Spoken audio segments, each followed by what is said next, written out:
What's something people don't know about Gaza's reconstruction, that it might actually happen? Europe and the Arab League have a $53 billion idea to rebuild Gaza. With France, Germany, Italy, and the UK backing it, this plan aims to reconstruct Gaza over 5 years, displacing Palestinians. Here's the rundown: independent Palestinian experts will temporarily govern Gaza, supervised by the Palestinian Authority.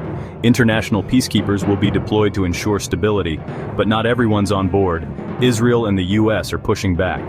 Israel's holding off aid to pressure Hamas into a truce deal, while Trump has his own vision: a Middle East Riviera for Gaza. The humanitarian crisis is dire. Nearly all of Gaza's 2.3 million residents are displaced, and over 48,000 have been killed since the conflict reignited last October. Next week, Israel and Hamas will be in Qatar for ceasefire talks, with hopes high for progress. So can this $53 billion plan bring peace and rebuild Gaza? Let us know what you think in the comments. Please like and subscribe. The full story link is in the description box below.